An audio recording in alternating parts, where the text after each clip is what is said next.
Hello, everyone. Welcome into episode 164 of Two Countries, Two Americas, All Sports. This is the edition on January the 16th, 2024. I'm Nicole, as always, from Chattanooga, Tennessee, in the United States. And joining me from Americana, Sao Paulo, Brazil, from Rio Branco headquarters is Gustavo Tomazeli. Gus, how are you doing? I'm doing great here in my office / press conference room.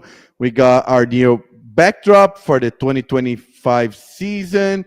Debut is on Saturday. Excited for the new season to start. Reigning fourth division state champions, now in the third division.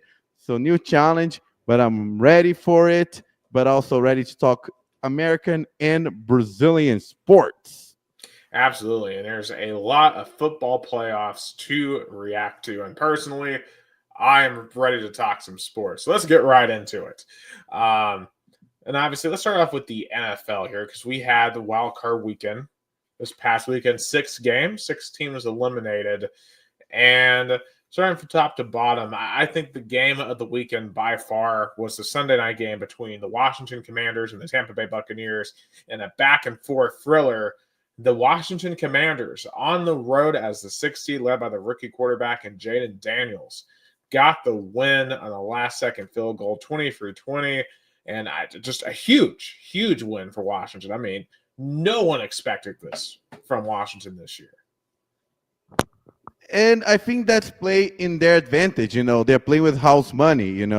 They're I feel like in a still in rebuilding process, not only on the field but off the field. Remember, the team was sold a couple of years ago, so they still with new ownership.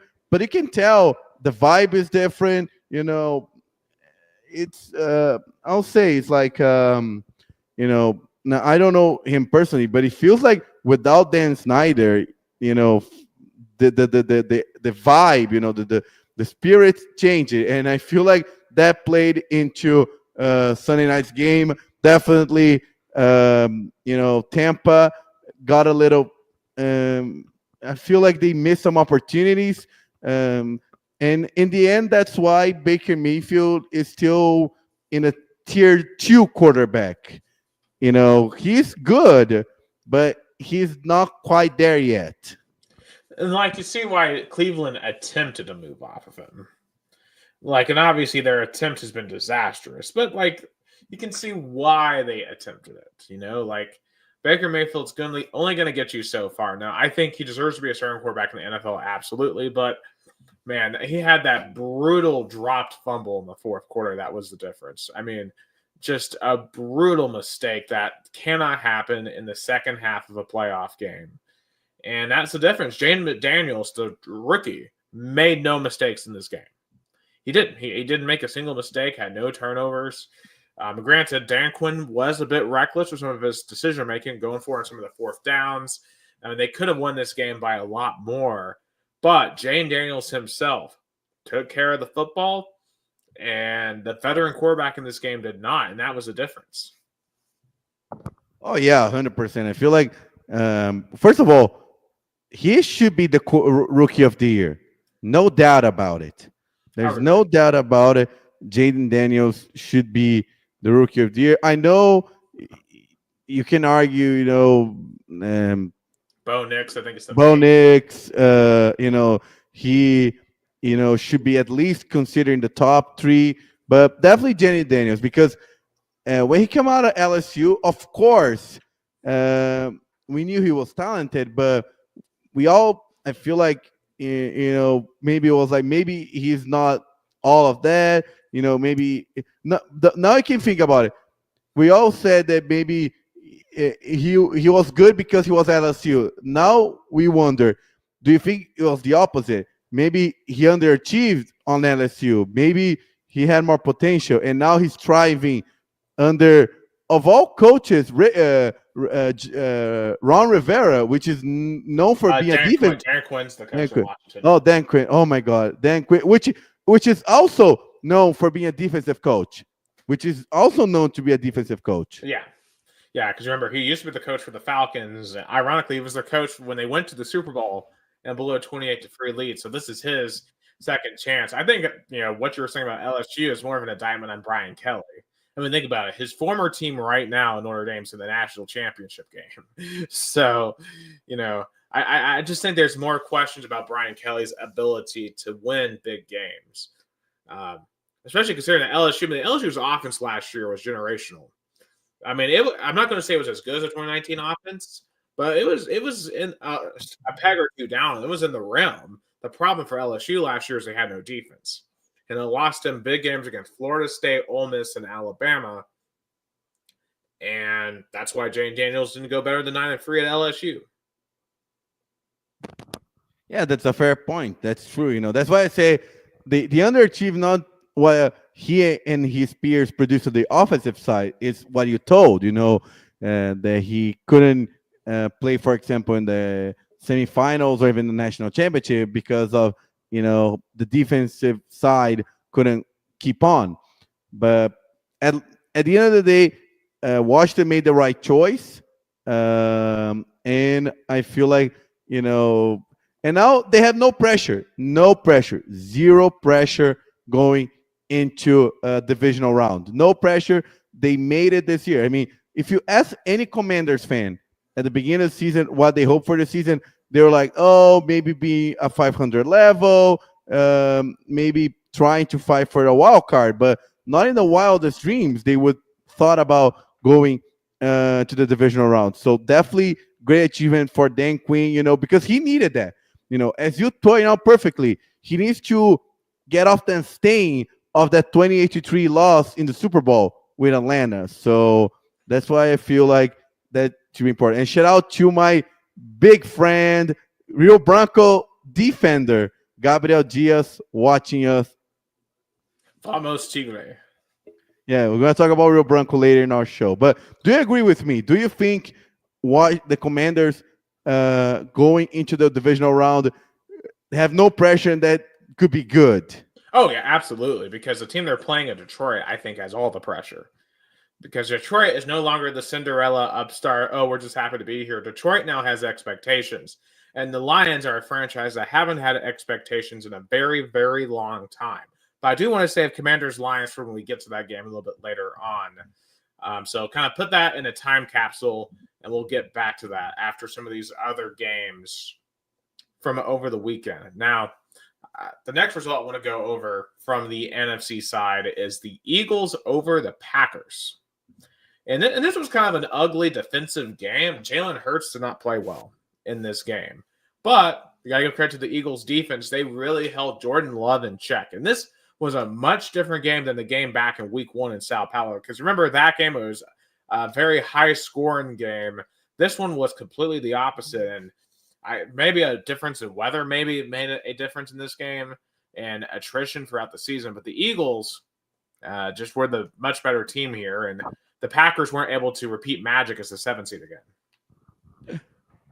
I mean, I guess you can play in São Paulo. And now what is the excuse for the Packers? Because I remember they kind of blame a little bit on the field, which I think was over the top. I think Itaquera hold perfectly. The weather, I would say maybe, I guess, because September in Brazil is a little bit hot, chilly compared to like January in Philly. But at the end of the day, the better team won. But one thing I'm thinking about is, how do you see this loss for the Packers? Because last year, when they were eliminated in the divisional round, we all thought, oh, they're ahead of schedule. They already beat Dallas. The Jordan Love is a promise. But now they should be they blossom. They at least make it again to divisional or NFC championship, or maybe I'm being too hard. Yeah, I expected the Packers to maybe be in contention for the 1 seed. And that did not happen. They got dominated by both the Lions and the Vikings throughout this season and ended up finishing 3rd in their division. Now, you could say they're victims of their division, which is true. And I think the Packers have won most of the other divisions in the NFL outside of the AFC West. But at the end of the day, that's not going to be good enough for the Packers. And I think, one, they still need better receivers. their receiving core has a lot to be desired, and two, like they're gonna have to be really conscious of how they handle free agents because Jair Alexander is a free agent this offseason. And if they lose him, that would be a massive loss for Green Bay. So I just want to reiterate for Green Bay, they're close still. I think they can be a championship contender with the right moves within the next year or two. And I still have a lot of faith in Jordan Love. I think he was battling injuries throughout this season. But, I'm not as certain that they're going to be a championship contender as I was this time last year following what they did to Dallas. Because what they did to Dallas blew me away. I did not see that coming. Jordan Love looked incredible. But you do also have to ask, how much of that was the Packers and how much of that was the Cowboys falling apart? Your mic's muted. And you brought up a great point, Nick. We do have to wonder, and we got to definitely talk about that later, about was that all on the Packers or on the Cowboys? Because the decision the Cowboys made this weekend kind of show was more the losing team of the matchup last year. But I think, as I said earlier, the Packers, I was expecting a little bit more. It's not a disaster, but definitely next year they should be expected more. It was a disappointing, but I feel like the Packers were like, okay, it stinks. We expect more, but it's a work in progress. But there should be a time be like, make it or not, make it or leave it for, or make it or not for Jordan Love. Oh, absolutely. But hey, it's not panic time for the Packers, but make some big moves is all I can say about that. Also, just want to shout real quick, the Lady Vols are about to tip off against Mississippi State at home. So I've got that on the TV over here. I got Corinthians here 1-1 in Bragança Paulista. Former New York City FC striker Thales Magno scored for Corinthians, and Red Bull Bragantino scored in the first half. I'm also updating some Brazilian soccer. And tonight is the We Back Pat game, in honor of Alzheimer's research. So that's always a great game every single year. Obviously, if you don't know, legendary Lady Vols head coach Pat Summitt passed away from Alzheimer's back in 2016. And since then, there's a foundation that is raising money to try to cure Alzheimer's. So, and this game tonight is a part of that. But we'll talk more about the Lady Vols a little bit later in the broadcast. But the last NFC game I want to get to here, it was the Monday night game. It was the Vikings and the Rams in Arizona because this game was moved to Arizona due to all the wildfires in Los Angeles. And the Rams really showed up for their city on Monday night, completely annihilating Minnesota 27-9. And I think the story here, the Rams defensive line just owned Minnesota. They had 8 sacks in this game. And my question is this more of an indictment on the Vikings offensive line or Sam Darnold? Because I do think some of the sacks were on the line. But I think Sam Darnold held the ball way too much in this game. And he's already making just some horrible decisions that to me, if I'm the Vikings, because there's been talks about them maybe trading away J.J. McCarthy, sticking with Sam Darnold. I think this whole year was a fluke. Stick with McCarthy. Don't go with Sam Darnold. I think that's a mistake. Oh, yeah. I think Sam Darnold definitely is a player that overachieved this year. And also, we do need to have this discussion about quarterbacks in the NFL. I feel like Sam Darnold, Geno Smith, there's a lot of examples of you cannot judge a quarterback based maybe on their first team they are drafted because, the teams that draft first are normally the ones that have fewer talent or they are worst. The worse you do in the regular season, the higher you get the pick. So I think it's an indictment of quarterbacks in the NFL. Of course, some is generational talent. They can change franchise, trajectory. But some, they are good if they have support. And Sam Darnold proved he can be a good quarterback.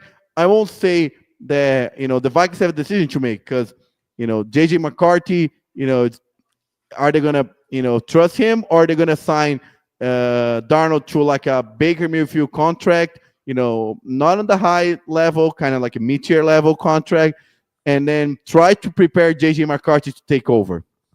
Yeah, and that's the thing, because obviously with McCarthy's injury, how much work has he gotten to do this year? Probably not a lot.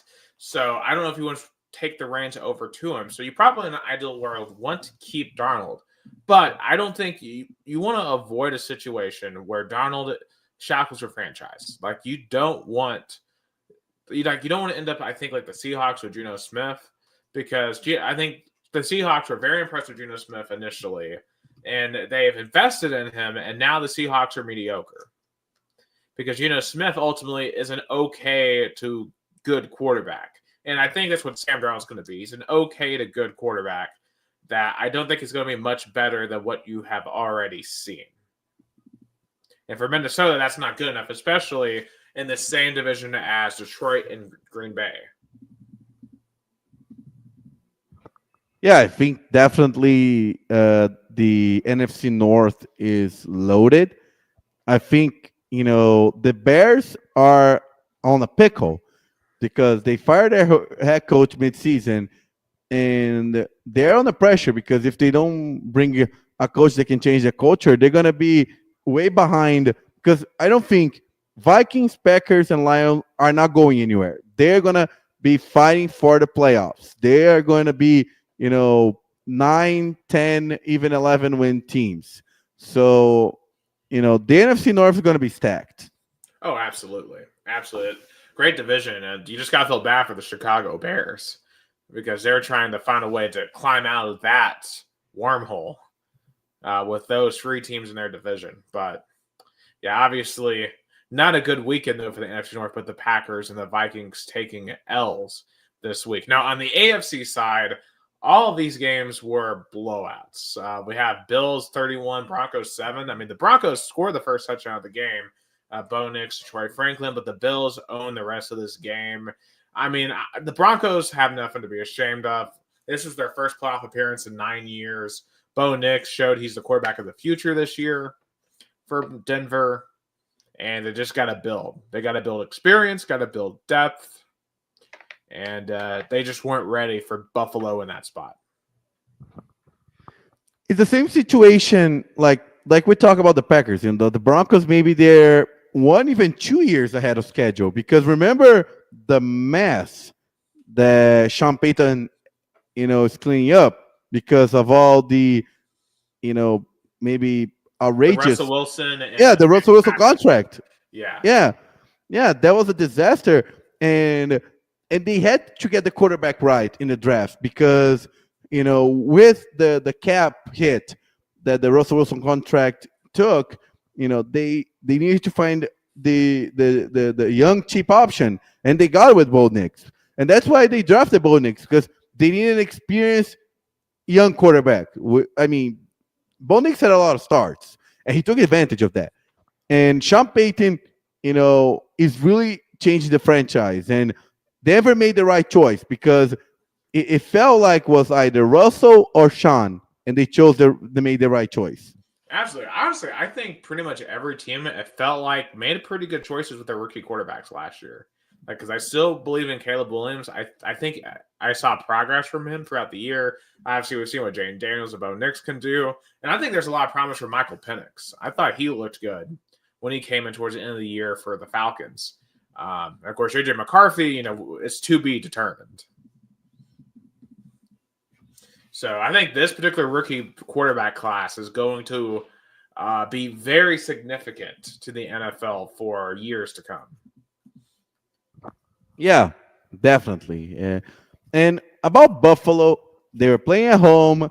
They were the better team, and I felt like was the no-brainer. I watched a little bit of the game. It was broadcasted in the Brazilian channel HTV, and they were talking about how Buffalo should be the favorites to win the AFC, and they took care of business on Sunday. Well, I don't know if I'd call Buffalo the favorites to win the AFC literally ever, considering their playoff history, but I'm going to get into it. Let's get into their game a little bit because their opponent's going to be the Baltimore Ravens, who beat the Pittsburgh Steelers on Saturday night on Amazon Prime, which was weird, but 28-14. And really, the game wasn't that close. I mean, it was a beatdown in the first half. Lamar Jackson just owned Pittsburgh. I mean, he looked incredible. And Russell Wilson did not. And this is my take on Pittsburgh. They should have stuck with Justin Fields. I think ultimately Russell Wilson did not elevate that offense like I think Mike Tomlin thought he would.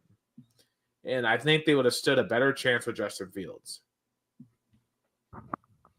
Yeah, Russell Wilson, unfortunately, he is not what we expect. Yeah, I didn't want to say that word because it's hard, but it is. It is. Yeah, and there's nothing to be ashamed of. Like, it's father time. He's been in the league now for like 15 years. Like, it's like it happens. You get old. I mean, he's not old, but you get old for athlete standards. And Russell Wilson's had a long and fantastic career. He has a Super Bowl. He has nothing to be ashamed of, but he's no longer a top-level elite quarterback option. And Pittsburgh needs to, I think, give Justin Fields a full season. A question about Russell Wilson's career. Do you think that loss in Super Bowl 2013-2014 season, 2014-2015 season against the Patriots, the infamous 1 yard line that he did not give the ball to Marshawn Lynch, took a toll his career? Oh, absolutely. Like, he should have 2 Super Bowls, but he doesn't. And that is the most infamous play of his career because the one Super Bowl he did win, it was a blowout, 43-8. So, now he played really, really well. And it was a lot. And it was a lot about the defense because remember the Legion of Boom. Yeah, Legion of Boom and what they did to Peyton Manning and the Broncos that year. Yeah. I mean, I still think he's a Hall of Famer. I will still argue that. But that definitely is something people will have to talk about when you talk about Russell Wilson's legacy. And I don't know how much longer he is going to be in the league. But hey, can't hate him. He's had a very successful career, more successful career than most will have. Also, when it comes to the Steelers as well, there's a lot of Pittsburgh fans that are tired of Mike Tomlin. And there's some that are advocating the Steelers either fire or trade him away.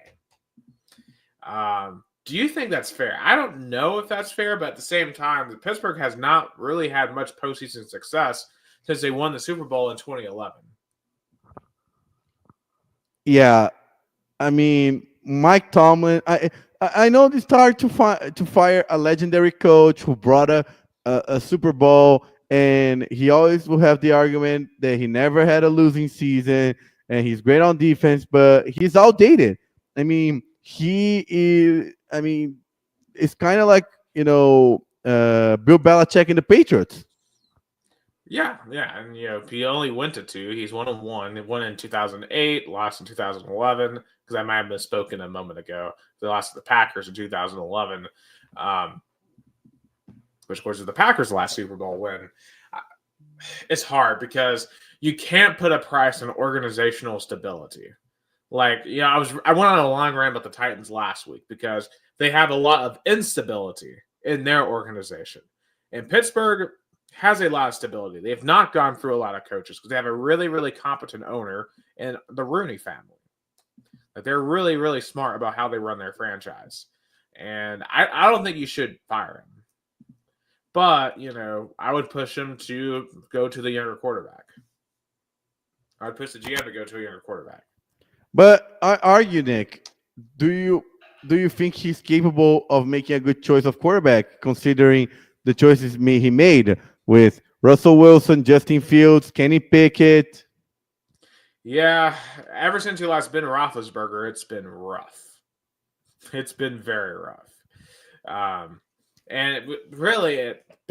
much can you argue that Ben Roethlisberger? Because obviously we talk about what Tom Brady means to Bill Belichick, but what, if anything, does Ben Roethlisberger mean to Mike Tomlin? No, I think both elevated each other. And it's hard to make that comparison because, Ben retired with, as a Steeler. So it's hard to make that comparison. It's not like, the Russell Wilson, Pete Carroll, or Bill Belichick, Tom Brady, where they played after they left the team they spent most of their careers. So I think both elevated each other. I think both had a good connection. I think Big Ben would not succeed in other club, in other franchise. I think was a good football marriage. But but it's kind of like they did not have a transition plan. Yeah, which is hard because Ben Roethlisberger played until he retired, so really didn't give them an opportunity to have a transition plan. So it's just really hard to have transition plans in football when it comes to the quarterback position. But anyway, the Steelers are out. Obviously, they were in Baltimore. And it's becoming it's becoming a tradition almost, the Pittsburgh Steelers getting blowouts in the in the playoffs. Yeah, like I don't blame Pittsburgh fans for being mad. And maybe they should. I don't know. Like to me, like Pittsburgh's way better than the Titans are right now. And I'm concerned about what their stability looks like if they get rid of Mike Tomlin. But maybe there needs to be a change, a fresh perspective to get deep once again, because Pittsburgh expects to win Super Bowls. And they're nowhere close to doing that right now. Picking another team that's not coming close to winning Super Bowls is the Los Angeles Chargers. And why am I not surprised they lost another postseason game? Like the Chargers, they looked much better throughout this year. They stopped, losing stupid games. Because remember, like it was an ongoing joke early in this podcast. Whenever we'd pick a Chargers game, I would be like, well, the Chargers are going to be leading for 90% of it. Then they're going to lose right at the end. That was always a joke with Brandon Staley's Chargers. Jim Harbaugh took them over, and they played much more sound. They had a really good defense this year. Herbert played with it himself until this week. This week was a disaster. A 32-12 loss. Justin Herbert had 4 interceptions. And now when you look at Herbert's 2 playoff starts, okay? So he went to Jacksonville in the wild card. A Jacksonville team that was 8-9. They had a 27-point lead and blew it. And then this time against Houston, a team that really had looked not very good in recent weeks. Remember, they lost 31-2 on Christmas Day to the Ravens. He goes to Houston and gets blown out 32-12. It just there was no excuse for that Chargers performance. No. Yeah. I mean, I feel like they were better than last year. Definitely it's a culture change. Harbaugh made an impact, but at the end they had the same result with Brandon Staley. So it's first year, but if this keeps being a thing, then what is the difference? Yeah, what is the difference? And then you look, all right, we changed the coach. What else should we change? Because the defense is better. And then you have to ask, is Justin Herbert capable of winning in the postseason? Is Justin Herbert just another Phillip Rivers? A guy who puts up a lot of stats but can't do anything in the postseason? I wish it'd be so on brand for the Chargers, like a Dan Fouts almost. Of like a guy who puts up stats but can't do anything in the postseason. Like that's the most Chargers thing you could possibly do. Oh yeah, definitely.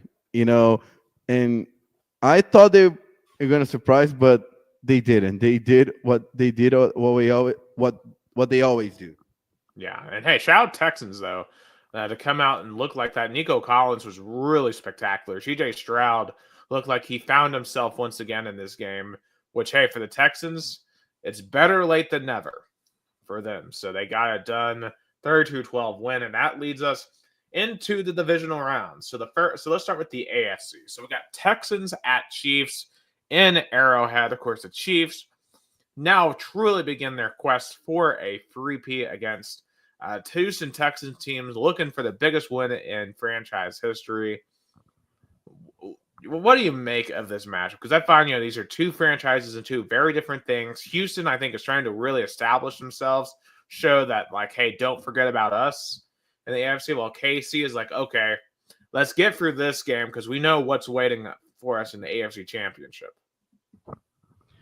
And we all remember the 2020 matchup, in Arrowhead Stadium, where the Houston Texans had a 21-0 lead going into the second quarter, and they, ended up losing by 20 points.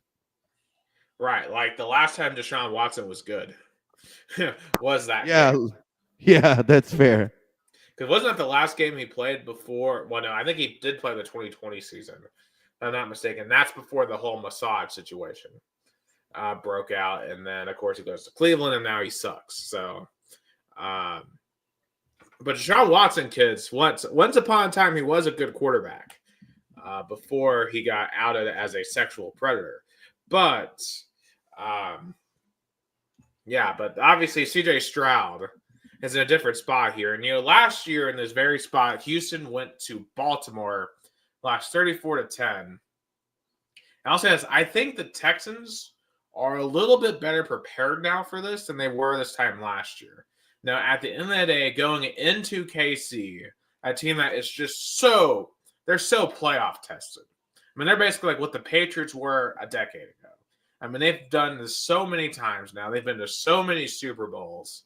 Like, I can't bet against Patrick Mahomes and Andy Reid at home. I just can't. I know Mahomes is a little banged up, but he's going to be fine for this. He's a warrior. Andy Reid off a bye.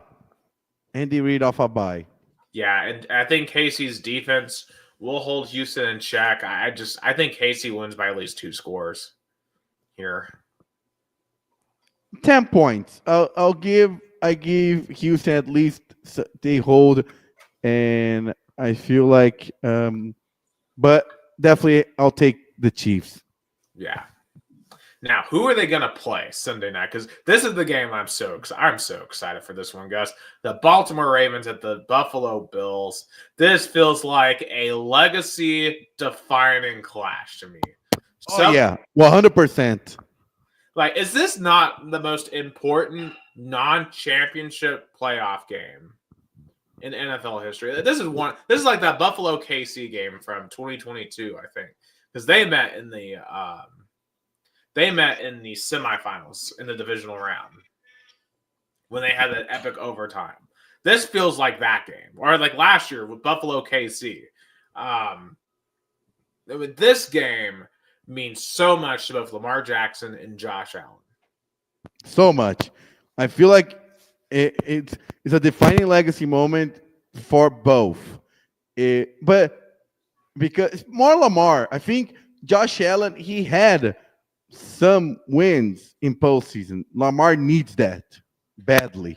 I'm going to say this. I think this is more pressure on Josh Allen. Allen is at home here. He's got the home field advantage. I think it would be worse for Allen to lose this game at home than for Jackson to lose it on the road. But at the same time, Jackson has Derrick Henry with him, and he has Zay Flowers and a much better offensive support staff around him. Then you look at Josh Allen, he has James Cook and an okay receiving core. But both, they're going to run extensively. This is going to be a physical game in the cold in Buffalo. Man, it's going to come down to which defense I think can stop the other team's run more. I think that's the key in this matchup. Oh, yeah. Definitely the defense is going to play a huge part on that matchup. Yeah, and when you look at the earlier matchup earlier this year, it was 35-10 Baltimore in Baltimore. I think this one will be much closer. I'm going to be honest, though. I can't trust the Buffalo Bills in the playoffs. Give me the Baltimore Ravens to win on the road in Orchard Park. Give me Buffalo. I feel like this is the year for the Bills. All right. So you've got Bills Chiefs, the AFC title. I've got Ravens Chiefs in the AFC title. So That's what we got in the AFC. Now let's go to the NFC. Saturday night, the 6th seed Washington Commanders at the number 1 seed Detroit Lions. This atmosphere is going to be insane. Like, isn't Detroit not right now the best atmosphere in the NFL week in and week out? Like, those fans, now that they finally have a good team to root for, are going ballistic. Like, Oh yeah, because they waited for so long to have that feeling. Exactly. I mean, this is the closest thing they have to a college atmosphere. And this game could honestly, I mean, Ravens Bills the game I'm most excited for. This could be sneakily the best game of the weekend. Because I'll say this, I just think Jane Daniels is going to find a way to hang around in this game. To me, he has not shown any ounce of hesitation, any ounce of anxiety. He might be a rookie, but he's not scared. And I think it's going to will Washington to hang around in this game. Now, at the end of the day, I think that Detroit is just so well-rounded, both on offense and defense. I think Goff will make a lot of good plays here. Of course, Jahmyr Gibbs is going to be electric in the backfield.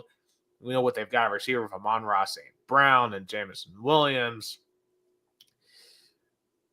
Man, I think this will be a good one. Oh, yeah, it's going to be for the ages. Yeah, I think Detroit hangs on, but I think it's going to be closer than a lot of people probably expect. Yeah, I think, and again, like I said, when we're analyzing the Commanders' win, they're playing with house money. If they lose by 3 touchdowns, the Commander fans are not going to be mad at it because they supersede expectations. But I definitely going to take the Lions. Yep. And now to play them, we've got these Los Angeles Rams at the Philadelphia Eagles. And to me, I think this is a massive pressure spot for Jalen Hurts. Major pressure spot because he didn't look good last week. I think there are questions on if he can win the big one. This is huge for Nick Sirianni as well because this game's in Philadelphia. And we know how tense things have been throughout the season in Philadelphia despite their success. They cannot afford to lose a home playoff game here. Because I can only imagine what the fan reaction would look like if the Eagles were eliminated at home. First of all, shout out to my friend Allison D'Ameto watching us on my Facebook page.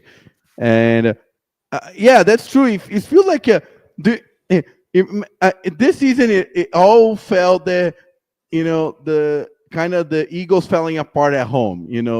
I cannot even imagine the meltdown Nick Sirianni is going to have if that happens. Yeah, and I think for the Rams to me have been playing so well in the second half of this year, and that looks like a scary team Monday night. A team that's motivated. I think, partially they're motivated by, supporting their community, right? Because their community is being heavily affected by all those wildfires right now. So they've got a little bit of chip on their shoulder for that. But I think also a lot of people have forgotten about the Rams. They're like, oh, okay, they're a bunch of older players. Matthew Stafford got his Super Bowl. We don't need to think about him anymore. But, we look at what Puka Nacua is doing. We're looking at Kyron Williams. Sean McVay is still probably, outside of Andy Reid, probably the second best coach in the NFL right now. And I think he's a better coach than Nick Sirianni. And I'm going to be honest. I think the Rams are playing better than the Eagles, and I think the Rams are going to win in Philly. It felt like that. I think give me Rams too. Yeah, which would set up Matthew Stafford versus Detroit in the NFC Championship. And it's so funny. Is the Jared Goff Matthew Stafford trade the number one trade in NFL history where both teams profited from?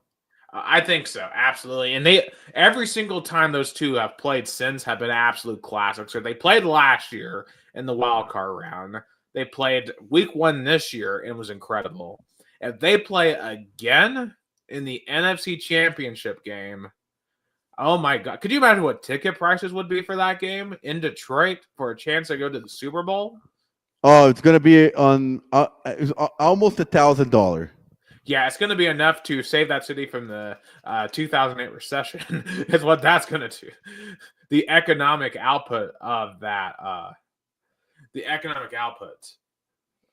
Oh, yeah, that's true. I mean, they're going to be Yeah, the city of Detroit, the mayor's gonna be like, hey, uh, gouge the tickets a little bit, and we can all save even our city government. Pretty much. Yeah, they'll be actually able to fund themselves for once. Um, Sorry, Detroit. I know you guys are trying to make things better. Anyway, yeah, so we both have Rams and Lions in the um NFC NFC. Championship.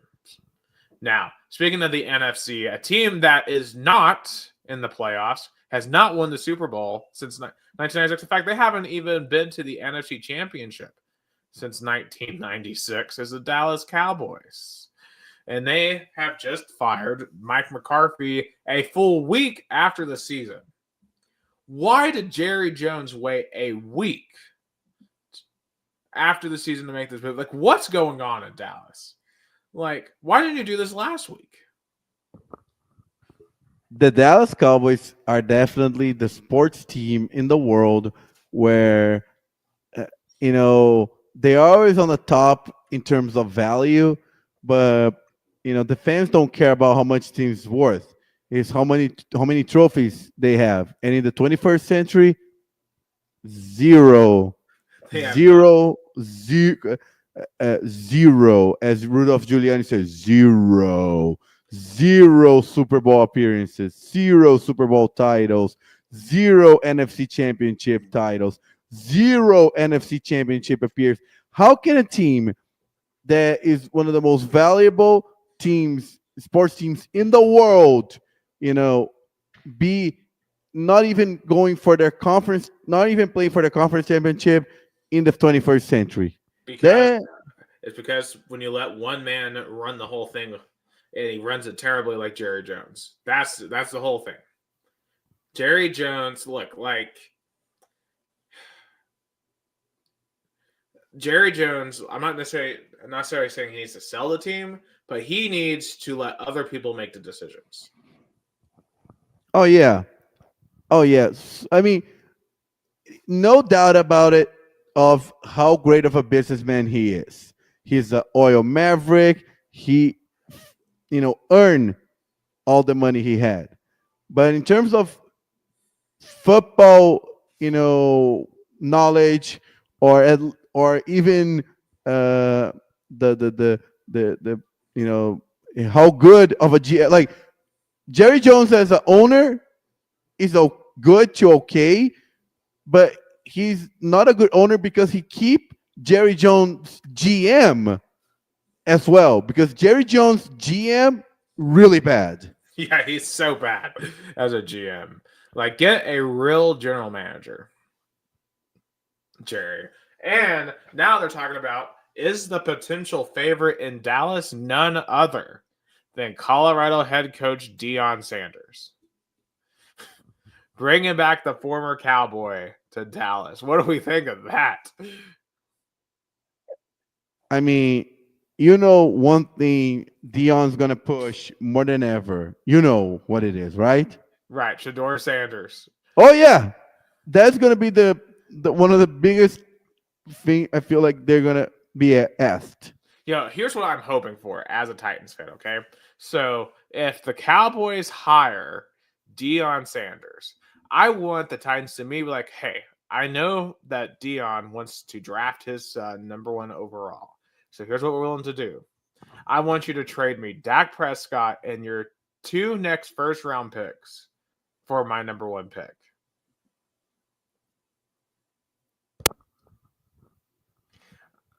I don't know what to make of that. It's not great, but not bad. Like, and I've been a critic of Dak Prescott. Like, he obviously wouldn't make the Titans elite, but he would be way better than Will Levis. He'd be way better than anything the Titans have right now. Maybe he could be like Ryan Tannehill, where he didn't do as good as people expected in Miami, but he, like, in the last, 15 years, best quarterback. I think he could 100% be the best quarterback in Tennessee in the past 15 years. Like 100%. Dak. If Dak were with the Titans.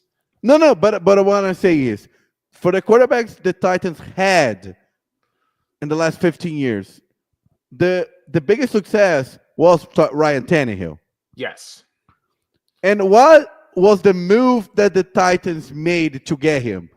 They let their draft pick go, Marcus Mariota, and took a player who did not achieve as much as people thought in a in another franchise, Miami, and he did good, especially 2020, 2020. This could be like that recipe. Yeah, I mean, I think he is a bridge quarterback for a couple of years, but right now, because I don't believe in either one of these quarterbacks, in Shador Sanders or Cam Ward, that's a much better option to solve the quarterback situation for the short term. Because, God forbid, we got to watch Will Levis again at quarterback. You I mean, I cannot even imagine if, for example, you like had to like interview Titans players or covered them and had to face Will Levis, and maybe he would have watched you, like, Yeah, because this happens here in Rio Branco. Players watch, pundits talk about their performance, and they talk with me, and I think Will Levis wouldn't be your friend. no. Well, I've been critical of him since college. Is the thing, and I blasted when we hired him. I was nice to him for a few weeks during his rookie year when he looked good initially, but wow, this year has been terrible. Has been so bad, um, and I'm completely out on him. So I don't know. I don't think the Cowboys are going to do that because that would be crazy even for Jerry Jones to do. Because Deion Sanders, let's be real. Yeah, he won a lot more games this year in year two, but Colorado had a much easier schedule, and he had an all-time generational season from Travis Hunter. Do you think he's running that back next year at Colorado? No, not even close. And look what happened when they played BYU in the Alamo Bowl. Got completely stomped.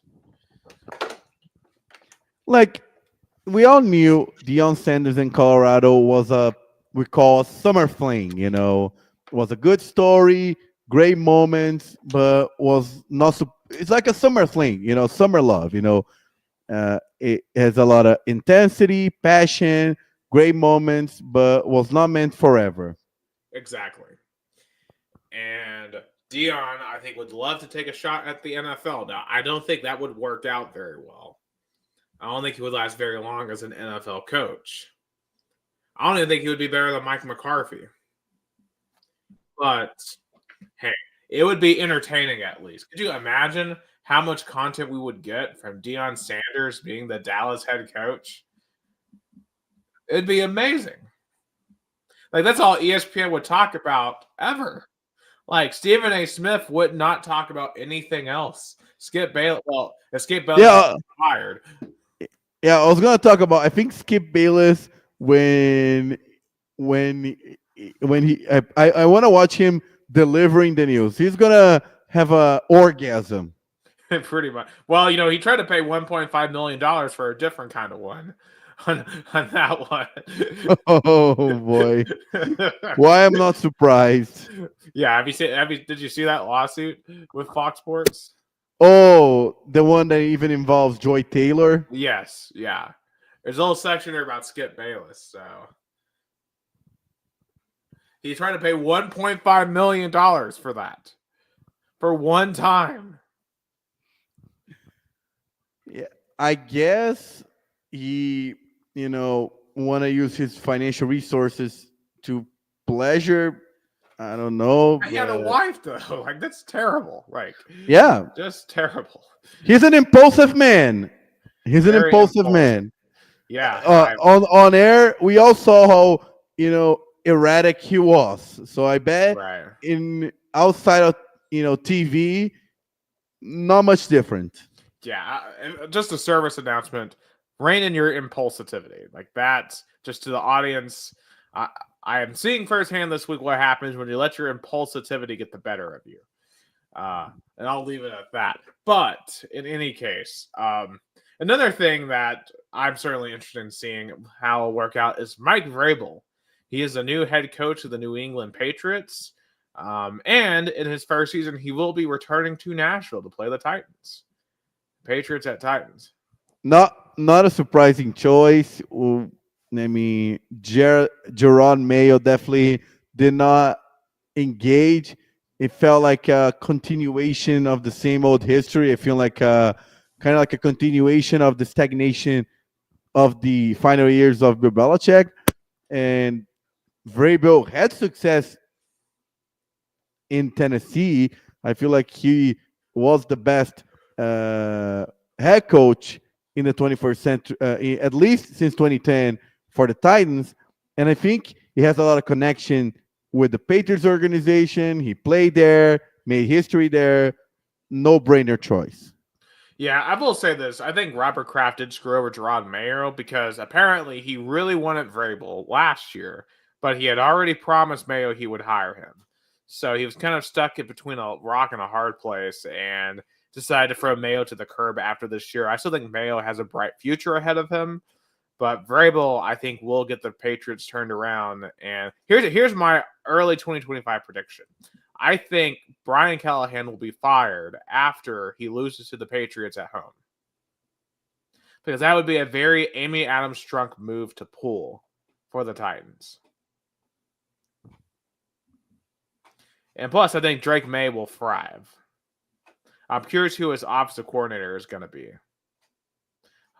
Hopefully it's not Shane Bowen, because Shane Bowen was a terrible OC.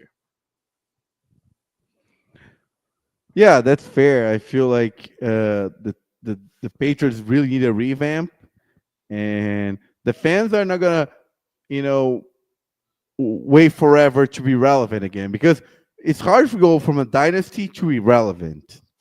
Right, and it's Boston. Like, Boston fans are notoriously impatient. Of course, I mean, aren't all sports fans kind of impatient?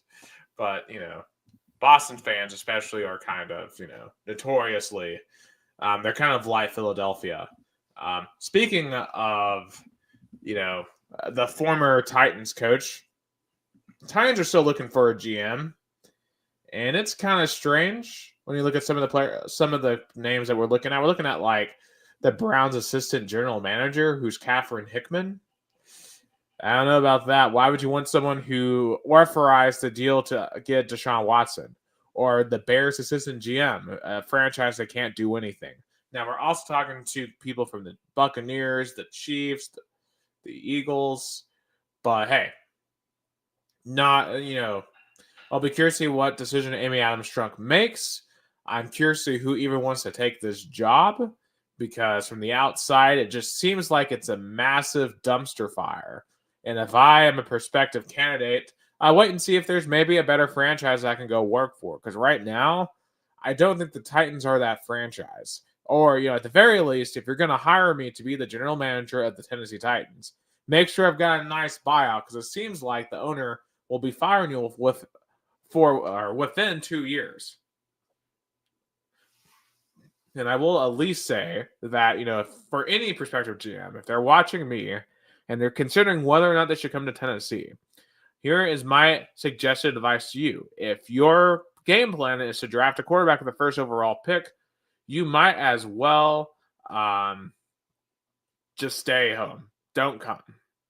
Do not come to Nashville, because with Ren Carfon, his first big decision was to get Will Levis, and that got him fired. So please do something different. Draft Travis Hunter. Or if Dallas gets Deion Sanders, please get Shador. That's all I've got to say and all I've got to ask on that.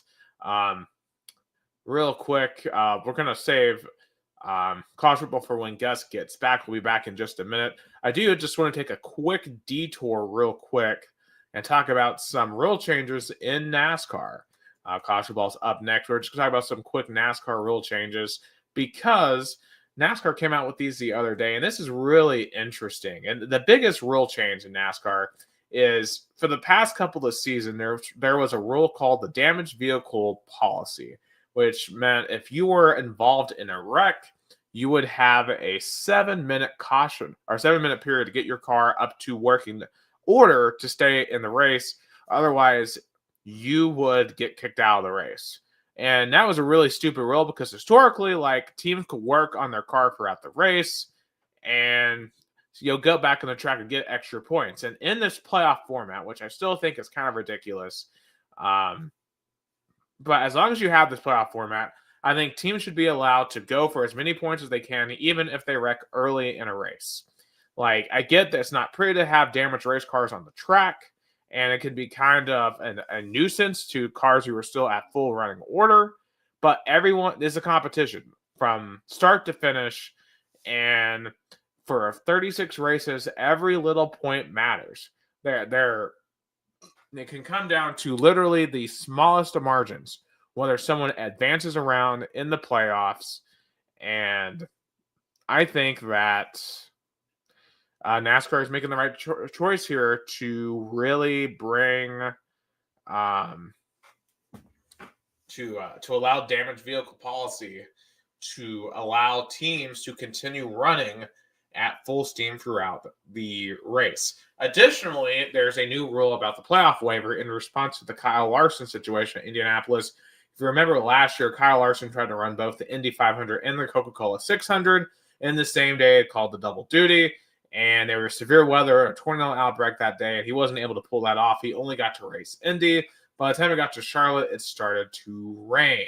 So basically, what NASCAR is doing now is basically saying, if you don't have a really legitimate excuse, you're not going to be eligible for the playoffs, and you're going to have to start over. And to me, spelling that out before the season is fair, but at the same time, I hope this doesn't cost us a chance to watch Kyle Larson in the Indianapolis 500, because that is absolutely electric. He is really good behind any type of car, and I think he has a chance to win the Indianapolis 500 this year, because it's now or never for Kyle Larson. Like, if he wants to win the Indy, he's going to have to do it this year, because I don't think he's going to do it past this year, because it's just so much of a logistical hassle to race both in Indianapolis and Charlotte.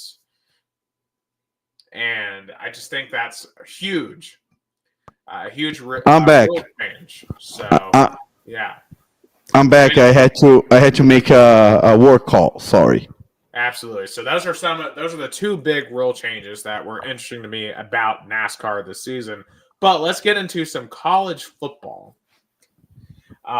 Obviously, we have the national championship coming up this Monday night in Atlanta between Ohio State and Notre Dame. And of course, we got to this point. The last podcast we did was the Notre Dame Penn State game last Thursday, where we watched the Fighting Irish defeat Penn State in real time. But the night after, while we were snowed in Chattanooga, we got to watch Ohio State and Texas play a really good game, a classic heavyweight matchup.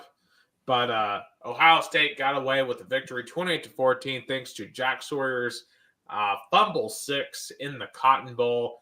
And to me, I think this game was won and lost by Steve Sarkisian's inability to replace Ken Ewers. And I said it all year that to me, Arch Manning was more dynamic for Texas, and Sark was loyal to Ewers. And I think that cost him here.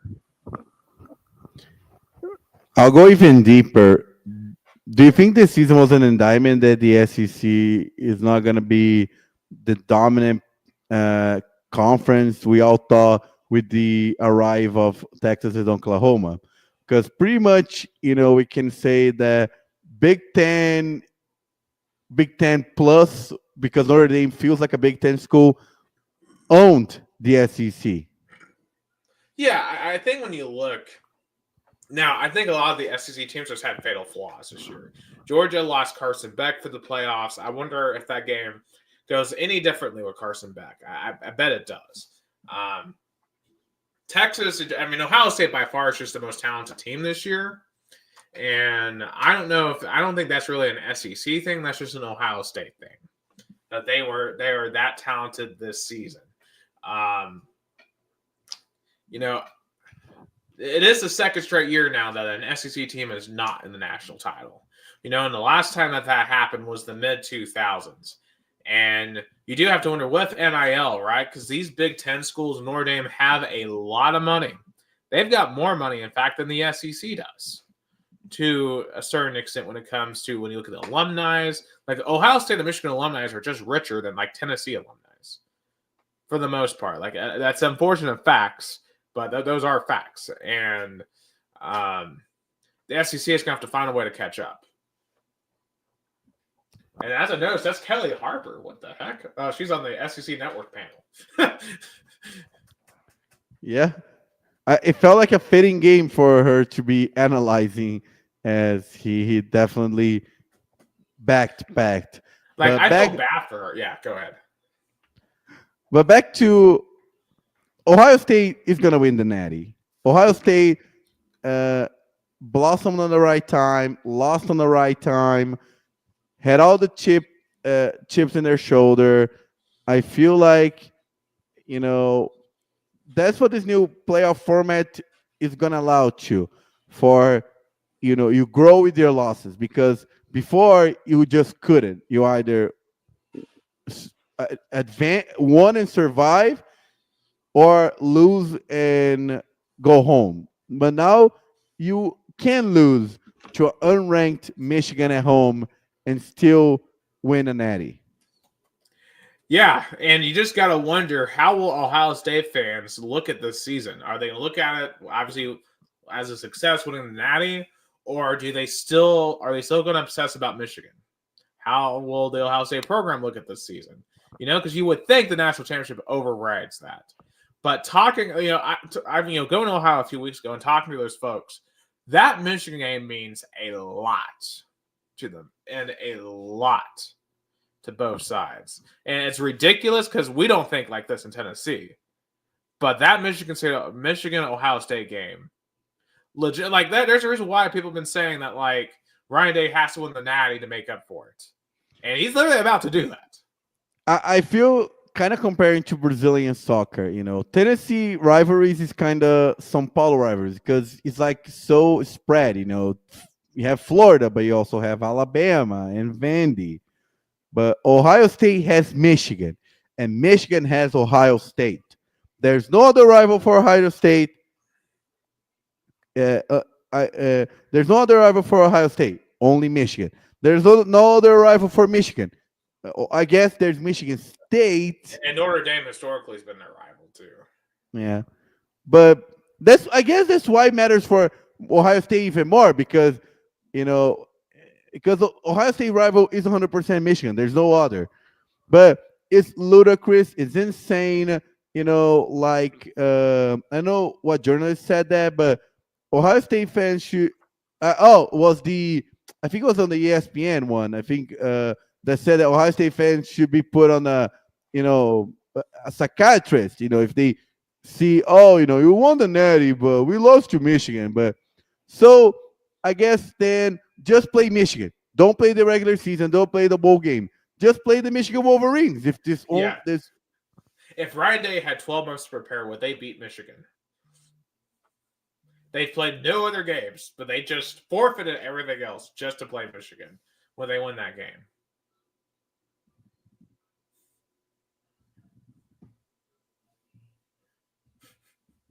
I mean, it's a crazy question to ask. I mean, but yeah, looking at this game though, back on Texas, I don't think Sark's ever winning a Natty. I think this was as talented of a team as Sark is going to have at Texas. It was a golden opportunity. And to me, I just don't trust him as a coach. I don't trust his decision-making to win a national championship. And that may be harsh, but that's just the way I see it.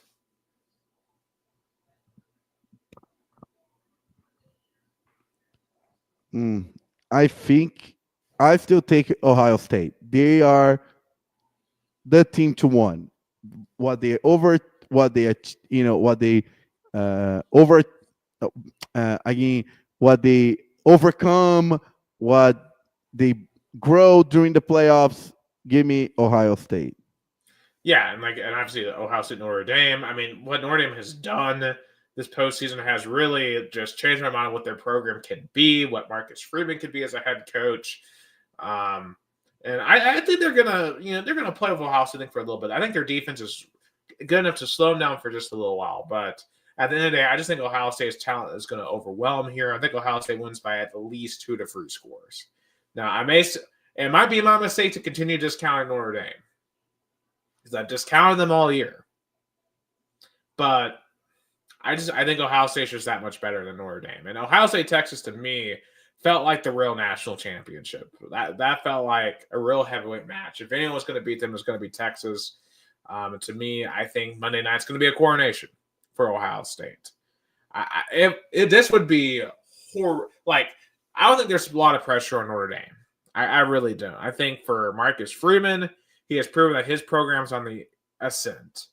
Ryan Day has to win this game to get all the crazies off his back.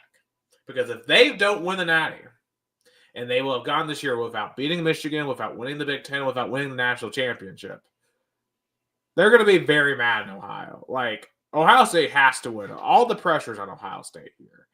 And the Ohio State has thrived with the pressure in this postseason, and I think they're going to here. Give me the Buckeyes. Yeah, I think we both agreed that. I mean, Notre Dame maybe was ahead of schedule as well. I think Marcus Freeman did a tremendous job. Absolutely. And, like, even if these are blowouts, like, do we think this 12-team playoff overall was a success in year one? And I will probably ask this again after the Natty. But I'll say overall, yeah, the semifinals were really good. The quarterfinal and semifinal rounds were really, really good.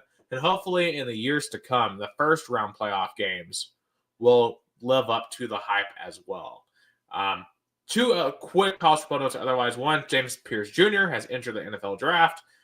Thanks to him for all of his time at Tennessee.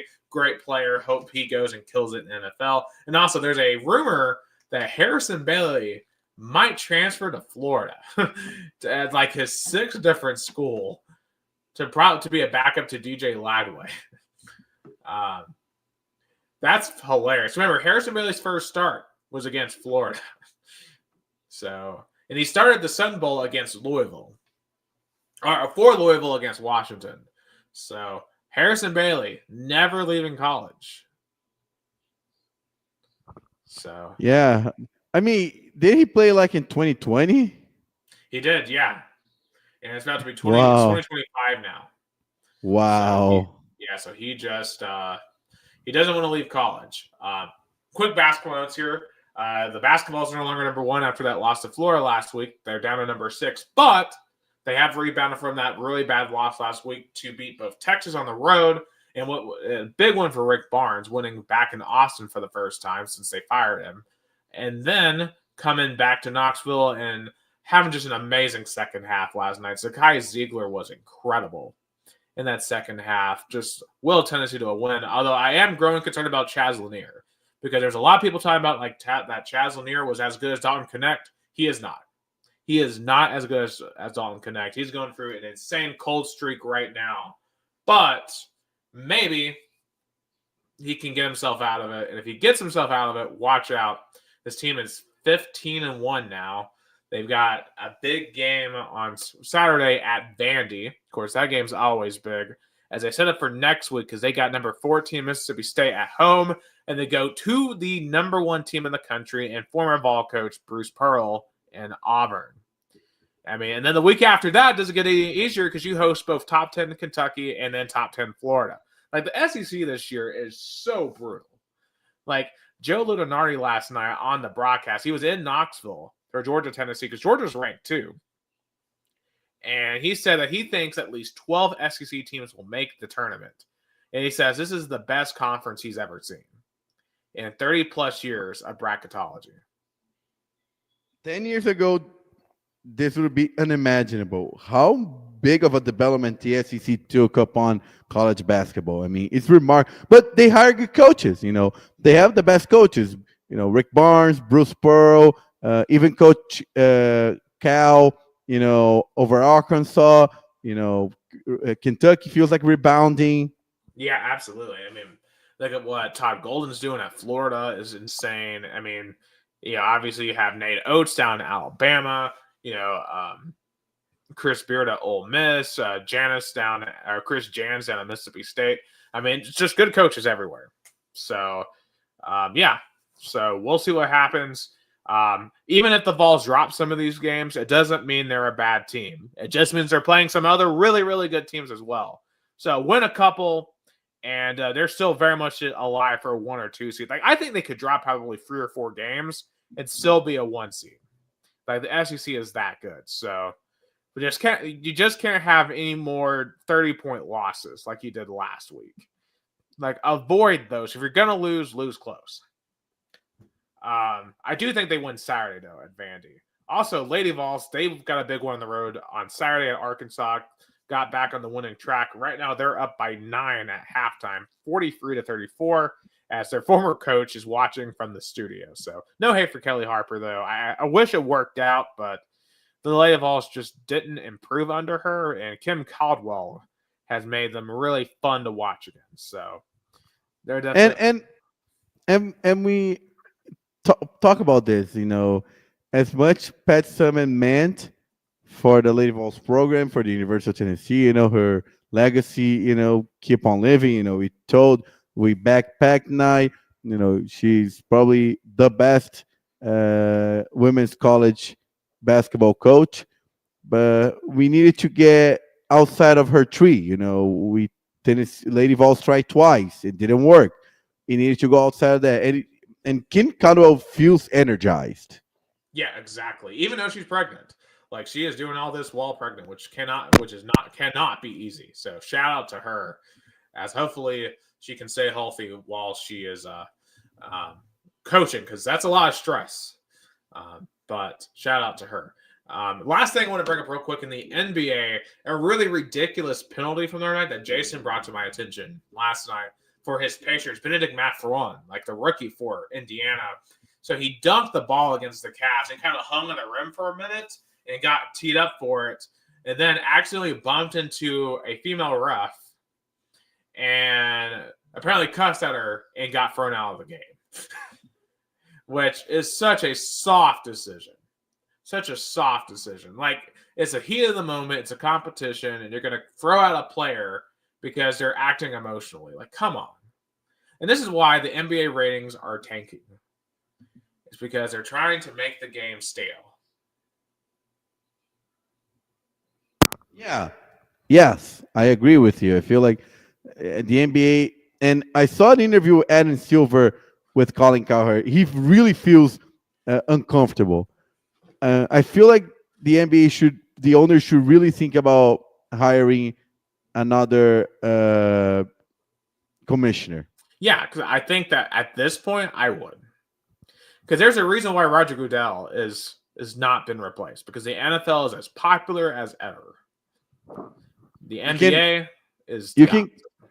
You can criticize Roger Goodell as much as you want. You can, as Dave Portnoy would love to say, he's a clown, he's a dictator.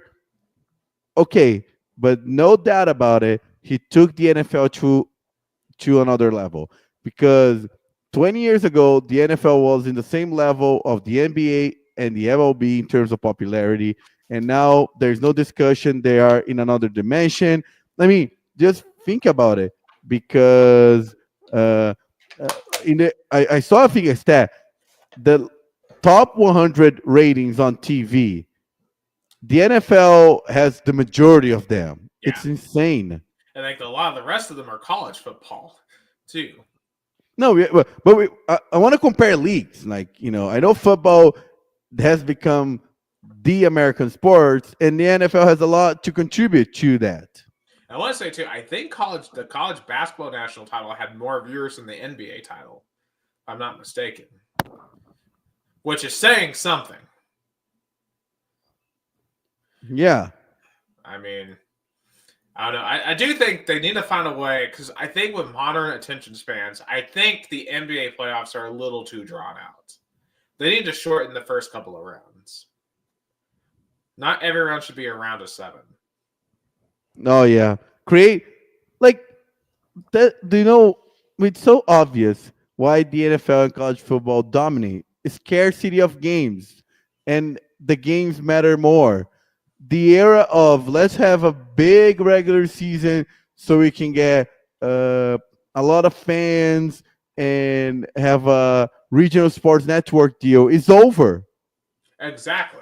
And RSNs are on their way out, and I hope they are gone within the next couple of years. So that way, so fans can have easier access to NBA, NHL, and MLB games. Like, I think it will be a no-brainer in the next couple of years. The one of the Apple, Amazon, even maybe Netflix, or even ESPN would be like, you know, kind of democratize the games, create what the NFL Red Zone. Imagine having an NFL Red Zone for MLB. A channel where you can watch all the games no matter where you are. Yeah, that would help with attention spans, and I think MLB is making some good decisions with like pitch clock and all that, but they still have Rob Manfred, which is a whole other issue. And they're still putting playoff games at like 1 p.m. I mean, not like it's not like we don't have multi-view now or something. Like you can have MLB. It's okay to have multiple playoff games at the same time. It's okay. We have most people can watch more than one game at once now. Like you don't have to play playoff games at 1 p.m. in Tampa just for no one to show up. Remember last when we were in Tampa last year, you were taking me back to the airport. Yeah, And you asked the lady, why does no one come to your game? that's true. I asked that, didn't I?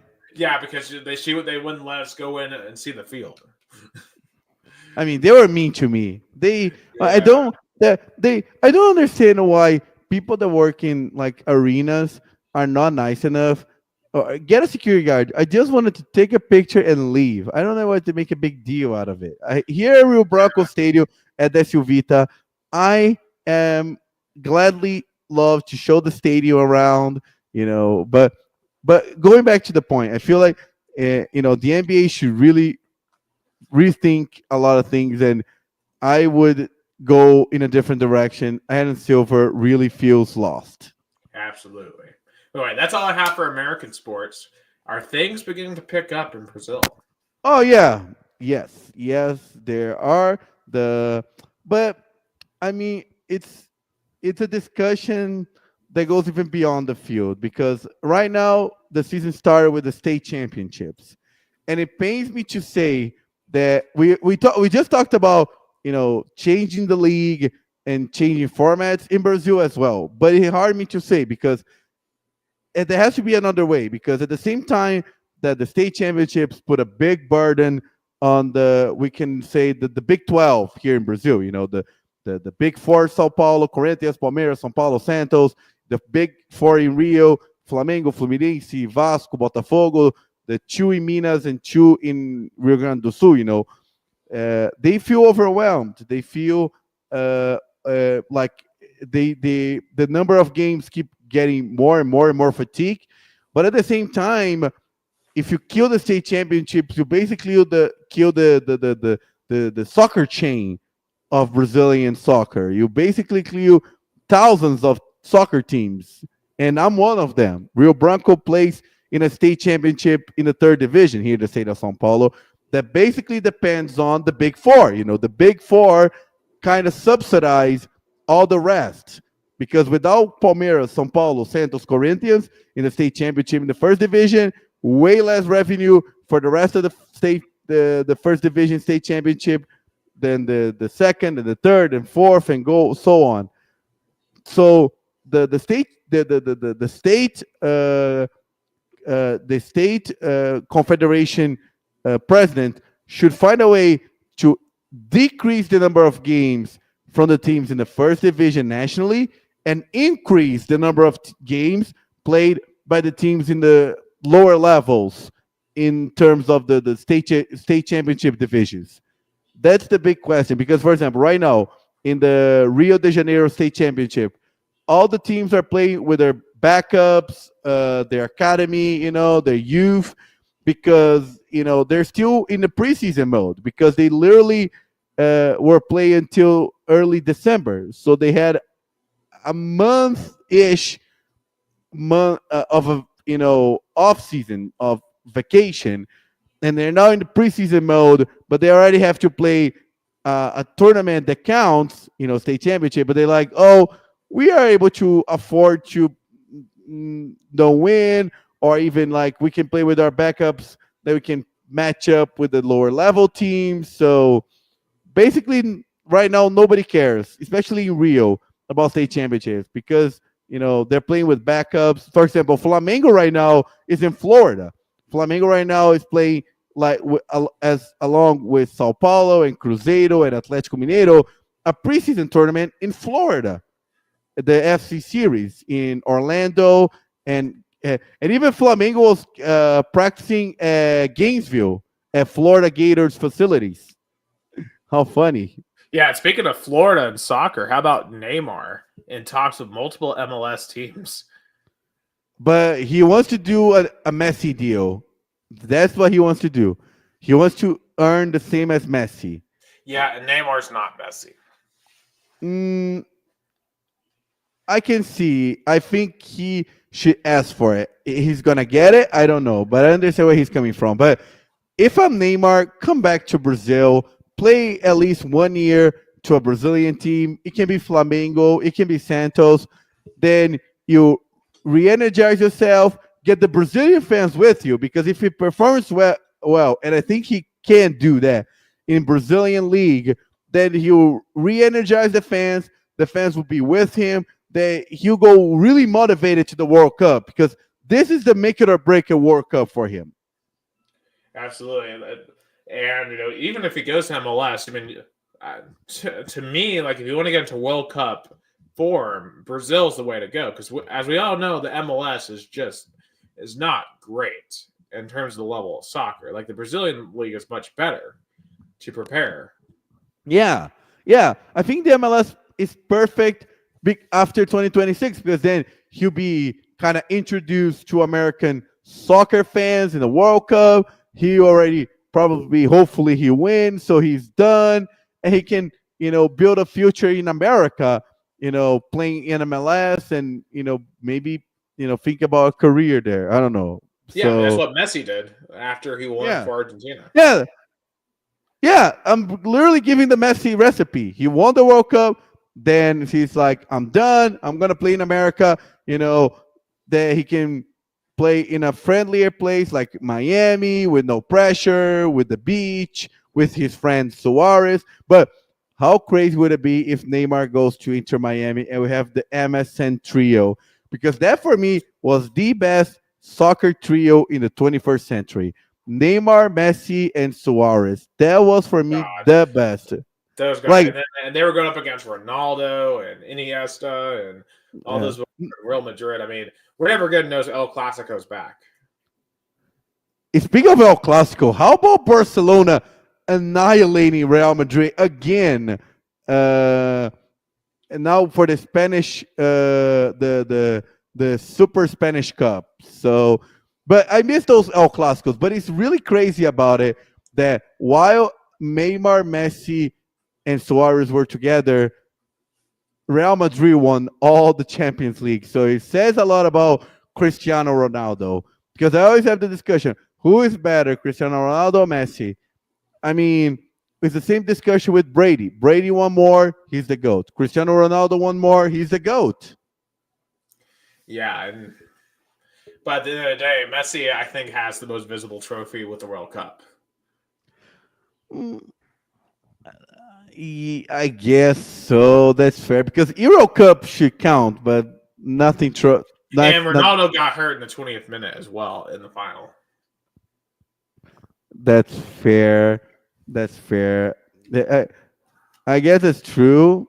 I mean, that's the great discussion. Messi and Cristiano Ronaldo is gonna live forever, like the LeBron, MJ kind of discussion. It's gonna live forever. Absolutely, and it'd be electric if Neymar comes to America or Brazil, because hey, we'll talk about him either way. Yeah, hopefully Neymar come to play with either one of our leagues. But just to wrap up, I also do want to say as well, what you're talking about with your state championship, it sounds a heck of a lot like the MLS situation with the Open Cup as well. But kinda, I mean, the Open Cup is a knockout tournament, so it's not like the state championship where you dedicated almost 15 weeks of the 52 weeks you have in the year almost to play. So you dedicated almost 3 months for that. And but the problem is for the majority of those teams, those 3 or 4 months are their season. So it has to be a balance between reducing the games for the big ones and increasing the games for the little ones. That Yeah. should be the recipe. Also, shout out to Marcelo Di Senna. He's saying good Yeah. night, Gustavo, and to your friend in the United States. Yeah, good translation. Yes, And here in Brazil, we are not. We can watch Apple TV with MLS. yeah. We're And limit. He's saying that in Brazil it's limited to watch the MLS because of Apple TV, kind of like in the United States of America, you know. yeah, And he's excited to see the Orlando Magic have another great run in the NBA playoffs. I mean, yeah. They're right now. They're projected to play the Indiana Pacers, which that would be a great series. yeah. But I was just gonna say, like, if you were in Orlando or in Florida, would you be curious to see Brazilian soccer, or they play for their own kind of like what I had that feeling back in 2015 and 2018? You're from Brazil, you live in the United States of America, you're homesick, and then your favorite team comes to play in United States, and then kind of makes you feel a little bit closer to home. Repeat that question again. I don't No, know if no. I'm following. My question is, this tournament, FC Series, with all the Brazilian teams in Florida, is really much Oh, yeah. only for the Brazilians who are there, who are homesick and like, hey, I miss Brazil. I'm watching my team. Or do you think Americans maybe care a little bit, or curious? Well, I think with the timing right now, obviously with football playoffs and stuff, I mean, it's going to be more Brazilians there. As we saw last year when Brazil played the U.S. in that tune-up game, I mean, it was mostly a Brazilian crowd. Yeah, that's fair because there's the argument that Brazilian teams are trying to make their brand international, and I think there's baloney, because United States of America, they only care about Premier League and maybe a little bit of Spanish league with Barcelona and Real Madrid, but Brazilian teams. I mean, the thing about America is so unique too, because like we have so many people, so many different cultures that have a significant presence here, including Brazil. I mean, I saw that restaurant in Orlando. Yeah, yeah. You have it's so funny in the United States. You have an entire community that you can go in and feel like completely that. Am I in America? Kinda. Like Chinatowns that are everywhere. Or even that's why I loved it that I brought you and Jason to the Brazilian restaurant, because it felt home to me, but for you guys it felt like you're stepping in another country.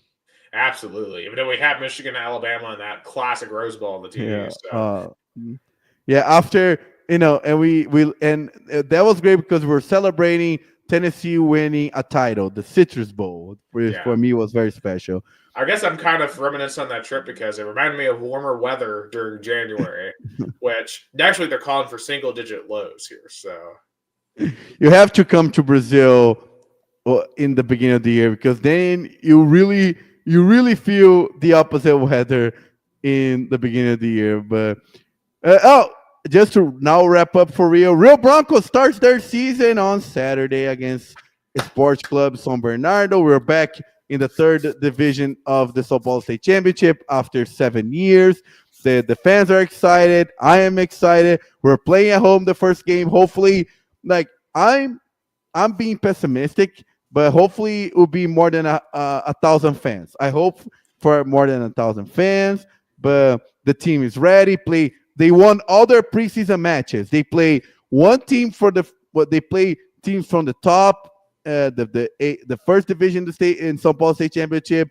The second division, they won convincingly. But like the NFL, preseason games don't care. In soccer as well. What the game that matter, it starts on Saturday. Hopefully, Rio Branco had another great run. I know it's really hard to be back-to-back promotions, but only I can dream about it. I mean, what do you think? How do you think this team stacked up to last year? Obviously, you're playing much better competition this year. Do you think they got better anymore? Did they get worse? Oh, Rio Branco roster got significantly better. They have experienced talent like Marcelinho, who played for Corinthians in their youth. Jean Pablo, a veteran defender with a lot of success in the in the state in São Paulo state championships. You have Gregorio, a young talent. I mean, Rio Branco roster compared from the beginning of last year is a whole nother level. Exactly. And am I still able to watch all that on YouTube? Yes, but now it's in a different YouTube channel. It's now it's not in the alternative YouTube channel. It's the official YouTube channel of the Police Federation. Okay. But what time is the game? 1 p.m. Eastern, 3 p.m. Brazil time, 1 p.m. Eastern time. Absolutely, man. If I'm around, I'll definitely try to tune in because yeah, that was fun last year. Yeah, you have to represent. I mean, you are the Rio Branco. I'll be right back. Yeah, you are the Rio Branco ambassador in America. You're the Rio Branco ambassador in America, and just a quick shout out to Fernanda Fernandez, big Rio Branco fan. Big excited for the game on Saturday as well. Yeah, well, I know you can't really see it, but yeah, here we go. Oh, you have your jersey. Yeah, it's a limited jersey. I mean, this is a jersey that only the people who work for Rio Branco have it. So that's a special jersey. Exactly, man. I'm pumped. Vamos Tigre. And good luck. Go Tigre. Vamos subir Tigre. How many games is a season and all that? 15 regular season games. Then if Rio Branco stays in the top 8, then they go to the playoffs. Then 2 quarterfinal games, 2 semifinal games, and if they make it to the final, they're already promoted to the second division. And then 2 final games, kind of like last year. Nice. All right, Max, let's go. Go, vamos Tigre. Vamos Tigre. And that's all the time we have tonight for Two Countries to America's All Sports, the only Brazilian and American sports podcast. As we go through finish up the football season here, but the other football season down south kicks off. That's Gus Tomazeli in Americana, Sao Paulo, Brazil. I'm Nick Hill in Chattanooga, Tennessee, the United States. Thank you for watching.